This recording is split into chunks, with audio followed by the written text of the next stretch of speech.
Hi, Mark. Thanks for joining us today. We appreciate the time, and we understand that you couldn't be with us here today in person. Yes, it's unfortunate, Mike. First of all, it's a pleasure to be here, and hello, everybody. Great to be with you. And sorry I can't be there in person, but it's kind of a busy couple of days at Ottawa City Hall. We have a finance committee meeting today, and then tomorrow we have our council meeting where the city's budget for 2024 will be voted on. And so there's a lot of work to do and lots of big meetings going on. So we're doing everything we can to advance the interests of the business community and of the economy in Ottawa, but it's very busy right now at City Hall. But I'm glad I'm able to join you in this format. We get the message. We'll get the message across for sure. Mark, I wanted to start off by just looking back at 2023. We've been through lots of challenges. The pandemic comes to mind. I think the business community is a little cautiously optimistic, understanding that there's all these big issues that seem to be converging. I'm thinking about the downtown core and the housing issues, homelessness, drug use, LRT, so on and so forth. It's easy to get bogged down and a little bit negative on the prospects in front of us. How are you processing 2023?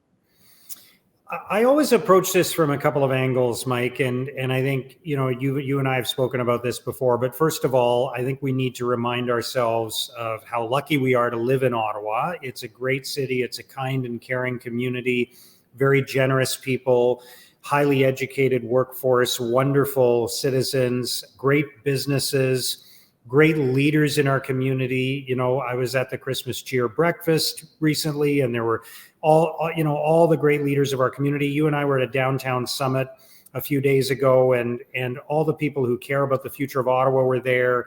Some really great leadership in our community, and I'm really, for that reason, I'm always heartened as I go around the city and see all these wonderful people who are doing amazing things, starting companies, all the stuff that's happening in the tech sector, in the tourism industry. All of that is really exciting to me and gives me great hope about the future of our city.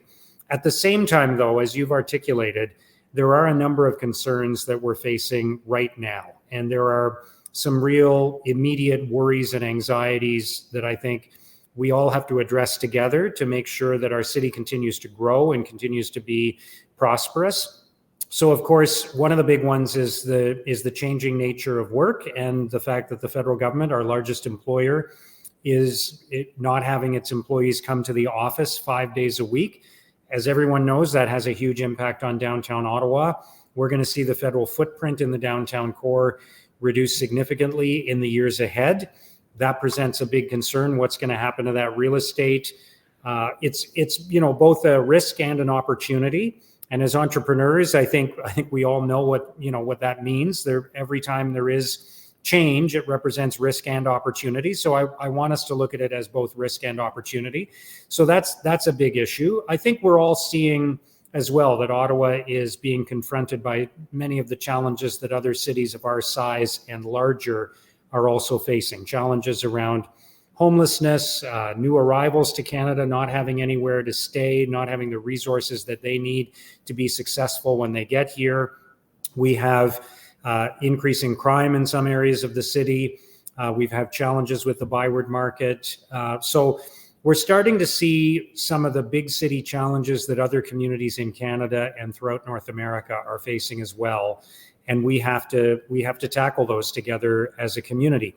The rising costs of food and housing are impacting many people in our community. So we have to look after the most vulnerable. And there's a growing number of vulnerable people in our community. And just the cost of building and developing homes in Ottawa has risen dramatically, the cost of construction. So these are not small challenges, and some of them have the potential to reshape Ottawa for many years to come. But I look at them all as well as challenges. I look at them as opportunities because I think we have a wonderful city with great people, great companies, great healthy employment in many sectors. And so if we get everybody working together, we can tackle some of these things and we can change our city for the better. It's a very entrepreneurial mindset, Mark. I know the Board of Trade has put a lot of emphasis on the downtown core. Of course, they've hired the Canadian Urban Institute, and just recently issued kind of a action plan. A lot of the points were directed, recommendations, Mark, were directed at the federal government in terms of payment in lieu of taxes, support for public transit, piloting kind of a commercial to residential conversions. Is the federal government, are you confident the federal government will come to the table and help with the transformation of the downtown core? I'm hopeful. I view this as a responsibility, a duty of the federal government. They're the largest employer in Ottawa.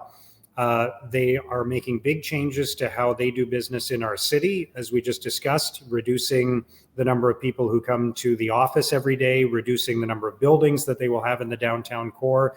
So I feel if that kind of change is going to happen to Ottawa, that the federal government should be our partner in helping us navigate those changes and mitigate those changes, and use this as an opportunity to really build a better downtown and a better city for everyone. Many people may remember back in the 1990s when the federal government went through a bit of a downsizing, there was federal investment in helping to retrain employees who were leaving the federal public service so that they could take jobs in the technology sector or elsewhere.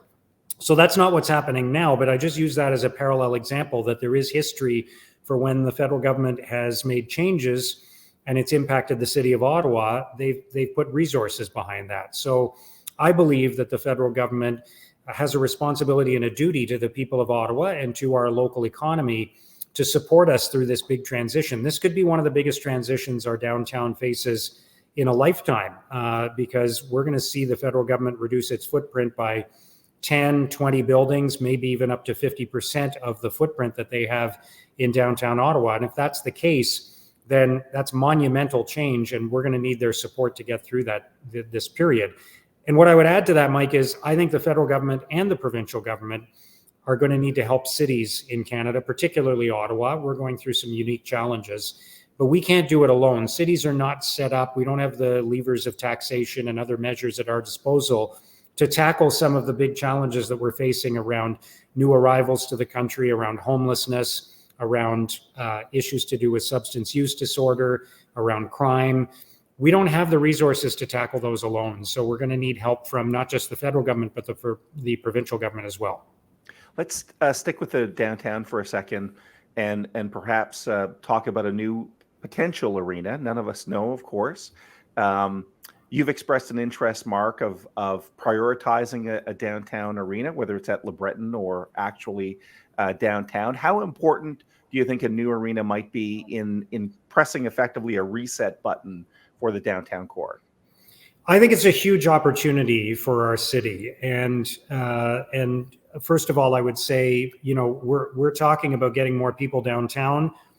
What would be a better way to get more people downtown than to have a major entertainment center and hockey arena in the downtown core where there's hockey games and concerts and other events going on? That would be ideal. And most of downtown Ottawa, the core of downtown Ottawa is office buildings. And of course, we want to see more people living downtown. So that would be great as well. But apart from the National Arts Centre, if you think of downtown Ottawa, the core of the city, we don't have a lot of attractions in downtown Ottawa. Many of the attractions are just outside downtown Ottawa or on the edge of downtown Ottawa, like the Canadian Museum of Nature, the National Gallery of Canada, the War Museum.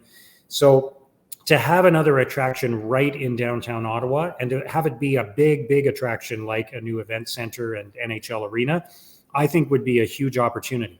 That's just my opinion. It's really up to the Ottawa Senators and what they want to do. If they decide that LeBreton Flats is the right place for them, then that's their decision. And of course, we'll be there to work with and facilitate whatever we can do to help with that development. But if this was 5 years ago, I don't think there would be the opportunity downtown, and I don't think there would be as much of a need downtown to have this type of attraction here. But because of COVID, because of the changes we've already discussed, I think there is both the need to have another attraction in downtown Ottawa, and also there might be more room to do it. There's more shifting of the real estate market in downtown Ottawa. There's more potential buildings or sites that could open up. in a way that wasn't the case 5 years ago. So I think we have to at least consider that. Okay. And Mark, we'll start wrapping up, but I wanted to give you an opportunity to talk about some of your priorities from an economic development perspective in 2024. What's on your checklist for the new year? We've talked about a few things already, Mike. I'm very concerned about and also excited about downtown Ottawa. So I want to work with the Board of Trade and with others to identify the things that are going to really make a difference in terms of how we tackle that challenge. I think there's a huge opportunity to work with the universities and colleges, and I've met with all of them already. They're great partners at Invest Ottawa and participate fully in the work that's done at Invest Ottawa. I want to make sure we're working to keep more of their graduates in Ottawa. We often work so hard to attract people to our city to come and work here or start businesses here. We know that talent is the biggest driver of our economy. We have thousands and thousands of students who are coming to Ottawa to go to university or college. The universities and colleges do such a great job of attracting people to our city. If we could just work harder to keep them here after they graduate and they could start companies or go work for existing businesses, I think that would be fantastic. So I'm looking forward to working with the post-secondary institutions on that. And we just have to make Ottawa a great place to do business, an even better place to do business. We need to attract more events to the city. I work closely with the folks at Ottawa Tourism to make sure that we're continuing to draw big events to our city. We have the World Junior Hockey Championships coming up in just over a year. We need to do more of that to support the tourism industry and just I'd like to see more recurring events in our city as well. When you look at the success of big festivals like South by Southwest or the Toronto International Film Festival, if we could have more events like that in Ottawa that are recurring events that happen every year, I think that would be really good for our economy as well. So lots of things. We have a lot to be excited about in 2024. We're facing lots of challenges, but as I always say, if we're working together and we're building on this amazing city we have with great leadership, great community leaders, great people who are committed to our city, then we can tackle those challenges and build a better future. Mark, thanks for spending some time with us today, and good luck with the new budget. Thanks, Mike, and thank you again, everybody. Again, sorry I couldn't be with you in person, but I'm really glad to see this event happening and looking forward to hearing the outcome of some of the discussions that are going on today. Thanks for the opportunity.